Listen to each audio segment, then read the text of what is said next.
Meet Milkshake. The whoosh of the front door brings me out of my daze in the now cool, soapy bathwater. Someone is home. It's either Adam or Dr. Flossdrop, and I hope against hope for the first. I close my eyes, submerging all but my mouth and nose underwater, wishing this whole long, terrible day was a dream. But when I resurface, it's not a dream.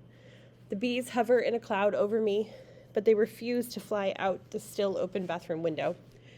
I gradually lift my head from the water, hoping they'll stay in their formation near the ceiling. But as soon as I'm upright, they come back to roost on the roots of my wet hair. This is beyond weird. It's a plague, and apparently it's my plague, so I'm going to have to work out how to keep it a secret without wearing an East Side Weekly everywhere. I grab a towel to dry off and decide my hoodie, charcoal gray, just like everything else I own, will work. I put the hood up to hide the bees. It's a little like wearing socks when you have sand all over your feet, only it's wiggly sand. When I emerge from the bathroom, Dr. Flossdrop is crouched on the hardwood floor. Next to her is something small, furry, and slightly wet. My mother looks up at me briefly and then back at the creature. "What are you wearing that hood for?" she asks. I can't contain myself. "You've got a dog?" I demand. When her son disappears, Dr. Flossdrop adopts an animal, the very same day. It's like she really can't be alone with me. "He's a terrier," she replies, "but let's talk about what happened at school." "What about Adam?" "What about dressing up the school mascot in a demeaning outfit?"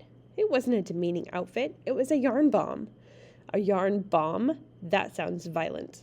"It's not. You just unravel it. Nobody gets hurt, not even Ronnie."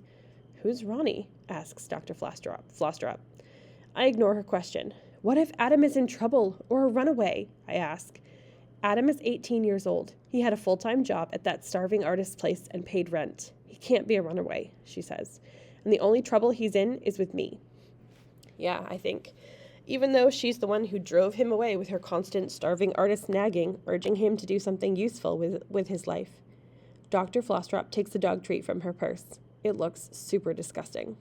The trembling, sweating, wheezing dog gathers the strength to gnaw it. "Your punishment for the yarn bomb incident is to walk Milkshake once a day while I'm at work." "Milkshake?" I repeat, and I thought water was the only Dr. Flossdrop approved beverage. That was already his name.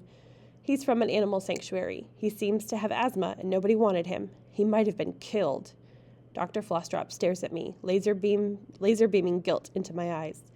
"Now, like I said, you'll need to walk him once a day. You can retrieve him at the office."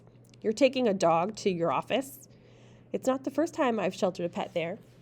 I barely resist the urge to roll my eyes. For someone so concerned with oral hygiene, you'd think Dr. Flossdrop would be a little more hesitant about bringing a stringy, damp dog to work. I just hope she washes her hands before putting them in people's mouths after petting it the way she is right now, because it's gross. "That dog is too small to even be considered a dog," I say.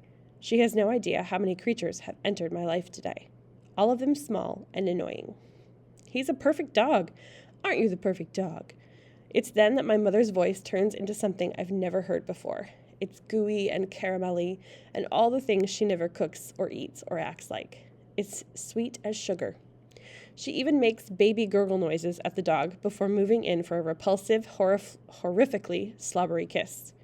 I'd rather see myself in the mirror with bees on my head again than be watching this, but somehow I can't look away. "Milkshake and I are going to sleep. Good night," says Dr. Flossdrop, ignoring the fact that we're in the middle of a conversation. She does look tired, but also sort of happy. Some tendrils of her hair have escaped from her usually impeccable bun, probably from petting the dog, and this gives her face a softness Dr. Flossdrop doesn't normally possess. Yep, she looks sort of happy with this dog called Milkshake, and that is just too much for a brotherless person with bees on her head to handle.